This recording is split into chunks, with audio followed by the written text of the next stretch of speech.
Welcome to ராணி அக்கா kitchen. இன்றைக்கி நம்ம கிச்சனில் பார்த்திங்கன்னா சூப்பரான நல்ல மழை காலத்துக்கு சாப்பிட்ற மாதிரியான ஒரு மொறுமொறுப்பான ஒரு ஈவினிங் ஸ்நாக்ஸ் ஐட்டம் தான். பார்த்திங்கன்னா வெங்காய தூள் பக்கடா சூப்பராக இருக்கும். இது நம்ம சாதத்துக்கு தொட்டு சாப்பிட்றது கூட சூப்பராக இருக்கும். பாருங்கள் எவ்வளோ மொறுமொறுப்போடு இருக்குன்னு சத்தம் வருது. நீங்கள் நான் சொன்ன அளவுகளோட கரெக்டாக வீட்டில் நீங்கள் ட்ரை பண்ணி பாருங்கள். ட்ரை பண்ணி பார்த்துட்டு எப்படி இருந்துச்சுங்கிறத கமெண்டில் சொல்லுங்கள். வாங்க நம்ம வீடியோக்குள்ளே போகலாம்.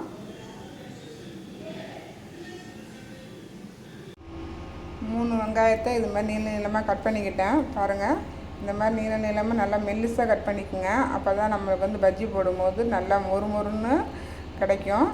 நல்லா இந்த மாதிரி கட் பண்ணி வச்சுக்கிட்டு இப்போ இதுக்கு தேவையான பொருட்கள்லாம் அதில் போட்டுடலாம். ஃபஸ்ட்டு பார்த்திங்கன்னா 1 கப் அளவு கடலை மாவு இதில் சேர்த்துக்கலாம். கடலை மாவு போட்டதுக்கப்புறம் ஒரு 3/4 கப்பு பார்த்திங்கன்னா 1 கப்பு கடலை மாவுனா 3/4 கப்பு அரிசி மாவு அதை சேர்த்துக்குங்க. காரத்துக்கு பார்த்திங்கன்னா மிளகாத்தூள் நம்மளுக்கு எவ்வளோ மிளகாத்தூள் வேணுமோ, காரம் எவ்வளோ சாப்பிடுவோமோ அதுக்கு தகுந்த மாதிரி பார்த்துக்குங்க. நான் இன்றைக்கி 1 ஸ்பூன் சேர்க்குறேன்.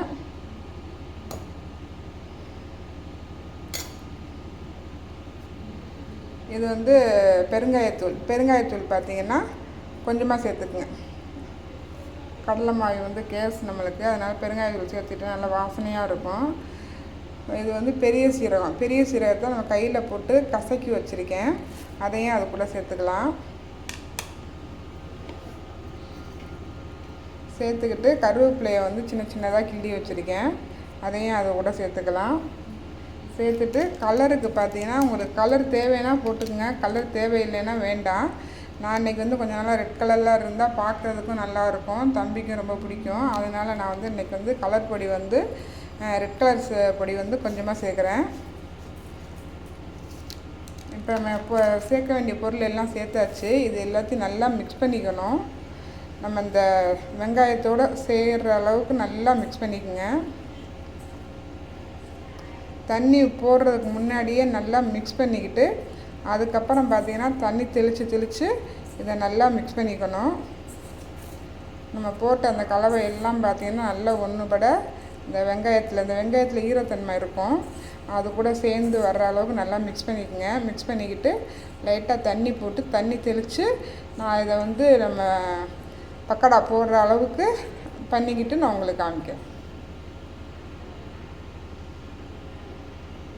நம்ம போட்ட பொருள் எல்லாம் பாருங்கள், சூப்பராக எல்லாத்தையும் போட்டு நல்லா மிக்ஸ் பண்ணிக்கிட்டேன்.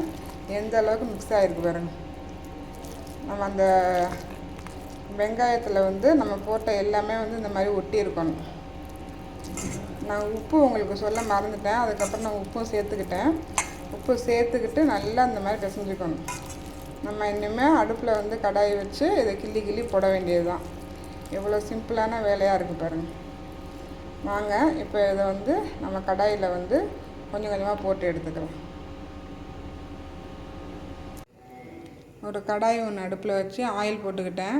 ஆயில் பார்த்துக்குங்க, நான் கம்மியாக தான் போட்டிருக்கேன். நம்ம நிறையா ஆயிலில் வேஸ்ட் பண்ண வேண்டாம் அப்படின்னு சொல்லிட்டு கம்மியாக போட்டிருக்கேன். இப்போ நம்ம கலந்து வச்சுருக்கிற அந்த வெங்காய பஜ்ஜி தூள் பஜ்ஜியை அதில் அப்படியே போட்டுக்கலாம். அதாவது நம்ம கிள்ளி போட்டுக்கலாம். இந்த மாதிரி தனித்தனியாக கிள்ளி போட்டுக்கலாம். நல்லா எண்ணெய் காஞ்சதுக்கப்புறம் போடுங்க. காஞ்சதுக்கப்புறம் அடுப்பை லோ ஃப்ளேமில் வச்சுக்கிட்டு போட்டதுக்கப்புறம் கொஞ்சம் கூட்டி வச்சுக்கணும். இந்த மாதிரி நம்மளுக்கு எந்த அளவுக்கு அந்த சட்டிக்குள்ளே போட முடியுமோ அந்த அளவுக்கு கிள்ளி போட்டுக்குங்க. போட்டுட்டு இந்த மாதிரி லோ ஃப்ளேமில் வச்சுட்டு நல்லா அந்த ஒரு பக்கம் நல்லா ஃப்ரை ஆகட்டும்.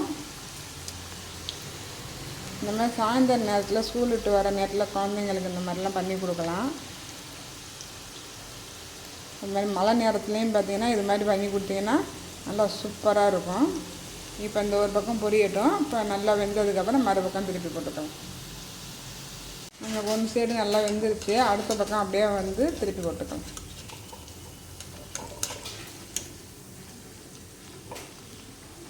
பாருங்கள், சூப்பராக பொன்னிறமாக நல்லா வெந்துருச்சு. ஒரு பக்கம் அடுத்த பக்கம் திருப்பி போட்டுக்காச்சு. இப்போ இந்த சைடும் சேர்ந்து நல்லா மொறுன்னு நல்லா வேகட்டும்.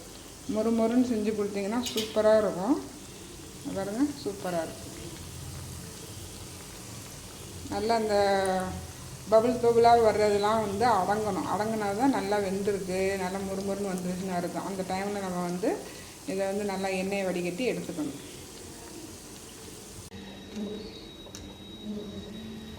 பாருங்க, சூப்பராக இருக்குது. எல்லாத்தையும் இந்த எண்ணெயை விட்டு செம்மையாக அரிச்சாச்சு. இந்த மாதிரி நம்ம சல்லடை மாதிரி வச்சுட்டு எண்ணெய் இல்லாமல் நல்லா இந்த மாதிரி அரிச்சு எடுத்துக்கிட்டு இதை வந்து ஒரு டிஷ்யூ பேப்பர் போட்டு ஒரு இது ஒன்று வச்சுருக்கேன். அதில் வந்து அதை மாற்றிக்கலாம். இது மாதிரி நம்ம எல்லாத்தையும் போட்டு எடுத்துக்கலாம். வெங்காயத்தூள் பக்கோடா செம்மையாக ரெடி ஆகிடுச்சு பாருங்கள். இதேமாரி நீங்கள் வந்து ஸ்கூல் விட்டு வர பசங்களுக்கு, இல்லை திடீர்னு கெஸ்ட்டு வீட்டுக்கு வந்துட்டாங்கன்னா அவங்களுக்கு எல்லாத்துக்குமே செஞ்சு கொடுக்கலாம். சூப்பராக இருக்கும். உங்களுக்கு இந்த வீடியோ பிடிச்சிருந்துச்சுன்னா லைக் பண்ணுங்கள், ஷேர் பண்ணுங்கள், சப்ஸ்கிரைப் பண்ணிக்கோங்க. தேங்க்யூ ஃபார் வாட்சிங்.